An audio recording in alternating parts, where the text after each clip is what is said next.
Once the inspector's done on the property, a phone call. You have to get a phone call. If you're not getting a phone call, tell them to shove up their ass. And I would be even asking that question when you actually go make the calls and try to find the right inspector to see if they do that again.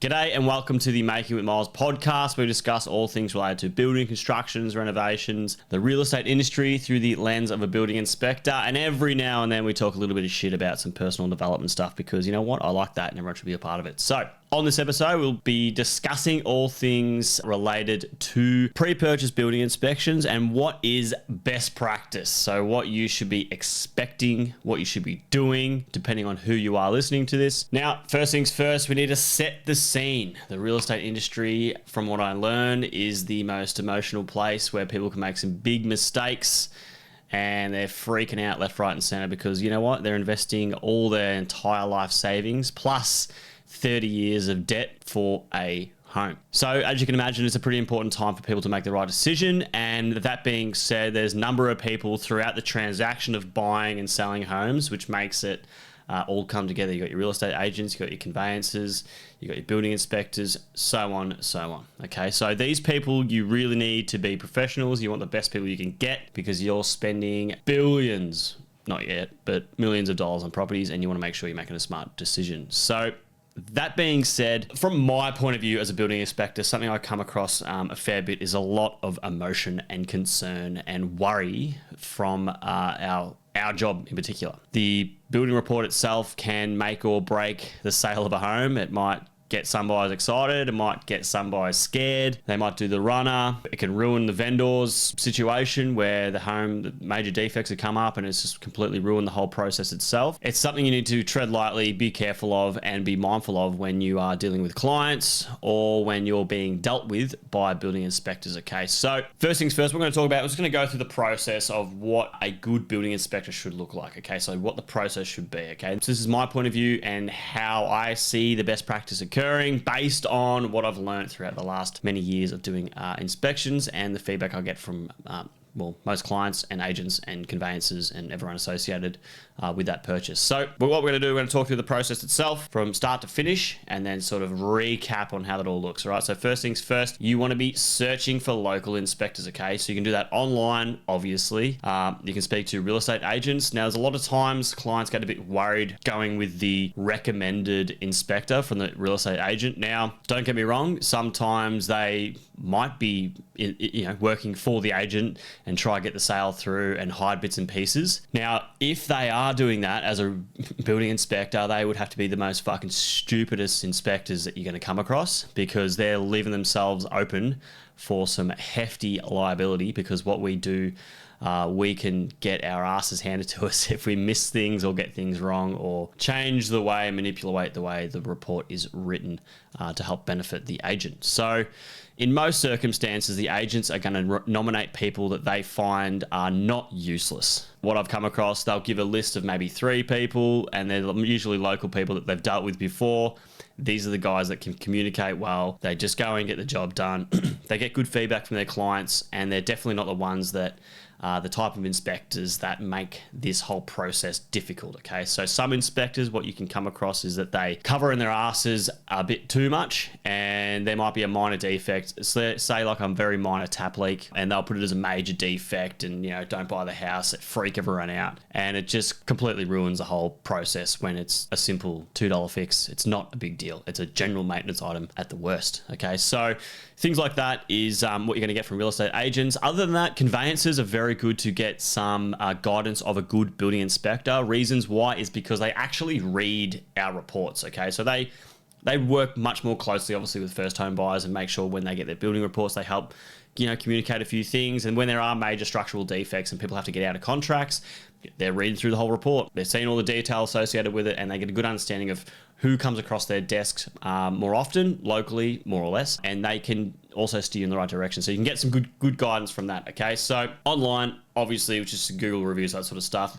Be mindful, some of these big inspection companies have some guys that are pretty useless as well, but they've got good reviews. I would probably steer towards conveyancers and real estate agents to be sort of the best, or even actually those Facebook community groups, I must admit. They seem to recommend the right people for the right job, which is good, and that's just all genuine feedback. Okay, so you've done your search, you've shortlisted your inspectors that you think are worth giving the call. You're going to make those calls. Okay, there's a few things you want to be getting. You want to get the price of the inspection itself. You want to be getting things like their lead times, which is important, and definitely their qualifications. With regards to the qualifications, here in Victoria, you don't need to be a registered building practitioner. You can be Joe Blow off the street to come in and do a building report and provide it to a client. The only thing that is an issue here is and the only reason this has occurred is because the REIV have adjusted the standard templated contract. To get out of a contract based on the building report, you need to be a registered building practitioner. So that's something to be mindful of. I've probably done a couple of episodes of it early days, have a gaze of it. But what that really looks like is you're better off just getting a registered building practitioner, definitely here in Victoria, to get out of the contract. If a major defect is picked up and you want to exit the contract, it needs to be picked up by a registered building practitioner. So if you've engaged someone that is not a registered builder, what the conveyancers will do is play the legalities, which is what they do, and they'll go, too fucking bad, mate. You're not a registered builder. The report means nothing. There'd be a back and forth. So you'll end up engaging another building inspector, pay another $600 to get a report written by somebody that is a registered building practitioner just to meet the contractual obligations to exit that contract. So be mindful, qualifications is key, okay? You need to ensure you get the right person for the right job. Is it necessary?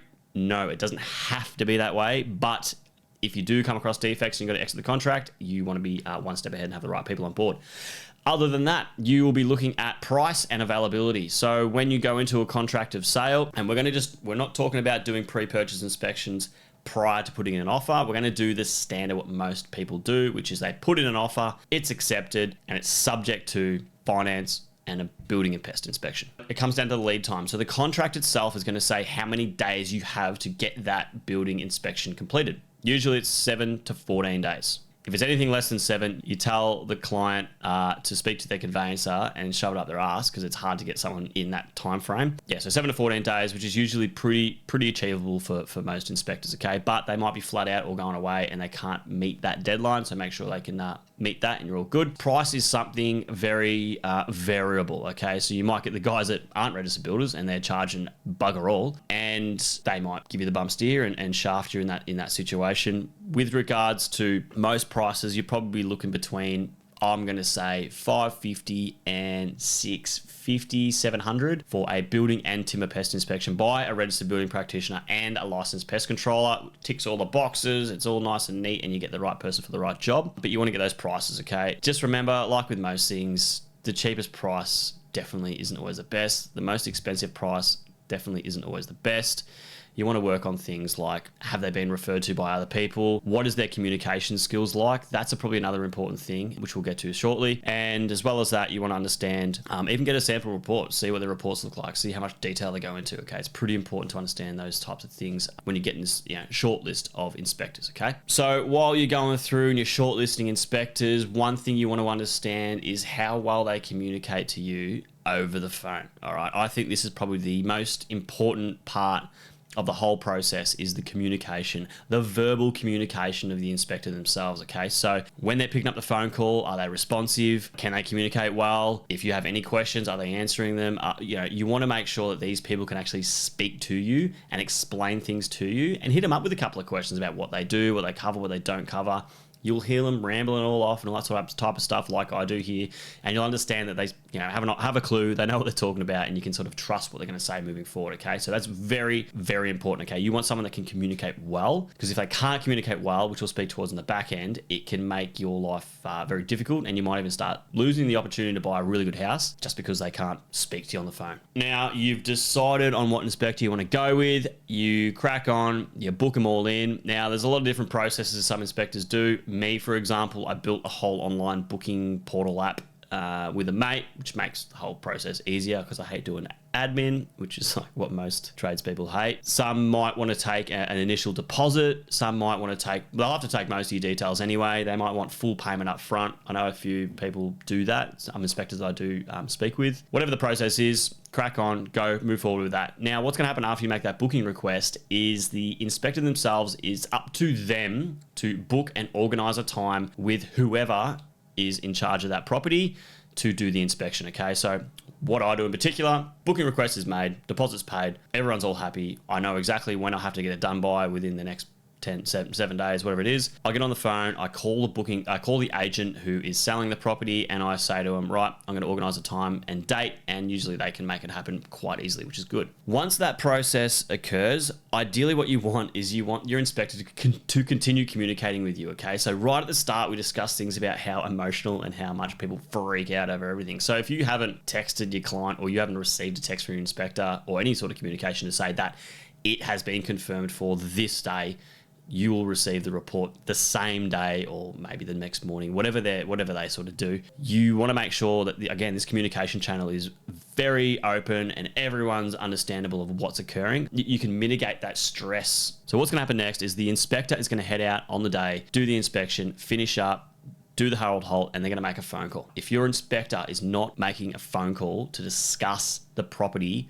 before you get the reports, trust me, it is the worst, okay? And the reason being, because of this high-strung emotional sort of state, when you just get given a blind report as a novice buyer or a first home buyer, okay, you are bombarded with a 90-page document with all these pictures of all these issues on the property. But that being said, that doesn't mean much to the novice person. The novice person needs to understand that all these defects, for example, we might have 70 pages of documentation, and most of it, is just bullshit jargon, as we understand about most reports. But all the important things is these might just be completely normal.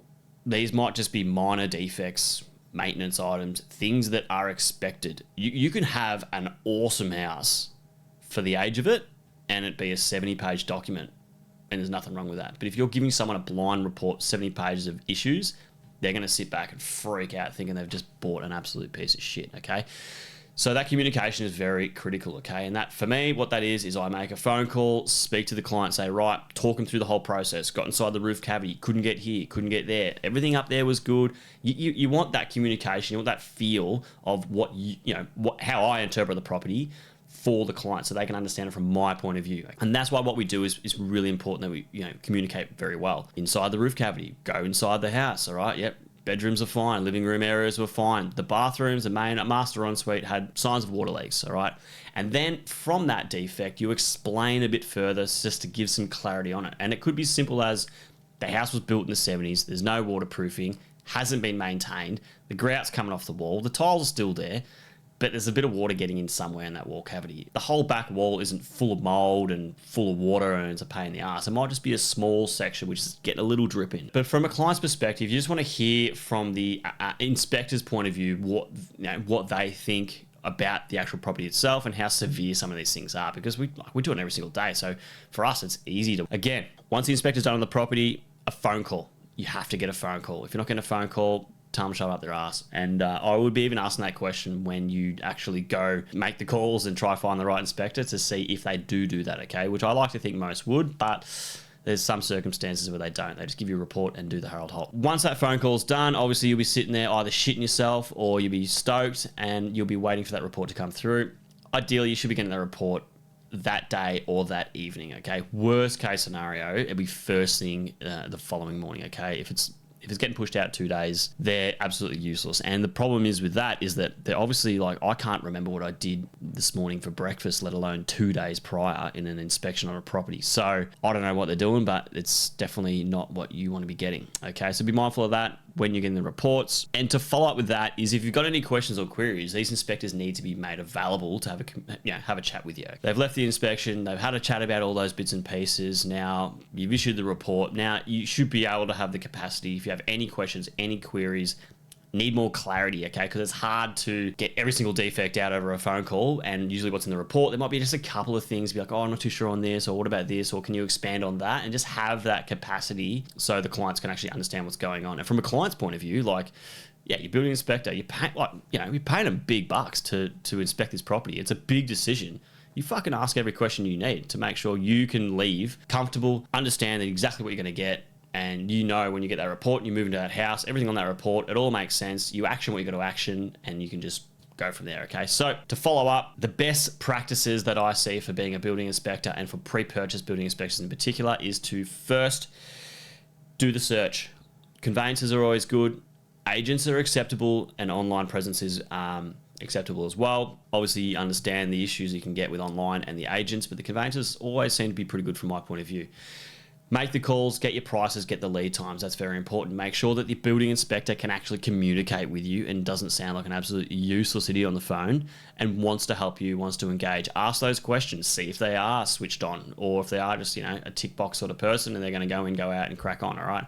Cheapest price isn't the best. Make sure they're qualified and experienced person, all right? Because they need to ensure that if you have any major structural defects or any major issues or timber pest infestation, that they have the right qualifications that meets the contractual obligations for you to exit that contract, okay? Here in Victoria, the main two things is registered building practitioner and licensed pest controller. Make the booking, pay the deposit, or you might be paying the full payment, all right? Inspector's gonna go out, he's gonna tell you that it is booked in for the site. He will be organizing all those types of things, okay? Then, when he's on site and done, he will give you a phone call, have a chin wag, just a verbal overview of the property before issuing the reports, which you should be getting that day, if not worst case, the early the next day. And once you receive those reports, the inspector should have capacity to answer any questions, clear up a couple of things, all those types of things. And even, the agent should be made available to the inspector. The conveyancer should be made available to the inspector. They should be able to have the same conversation with the buyer as they would with the vendor, as they would with the conveyancer, as they would with anyone about all the issues that are at the property and be confident on what their decision is moving forward, okay? So that's my view of what I think are that's my view of the best practice for pre-purchase building inspections. Now, if you're out there buying homes, all those types of things, be mindful, make sure this is exactly how you do it. If you're even in Victoria, actually, I'm based in Sunbury, Masson Ranges areas. If you need a chop out, give me a call. I might be one of the ones to help you out if needed. If not, that's all good. Hope you enjoyed the episode and we will see you on the next one and take it sleazy. Let's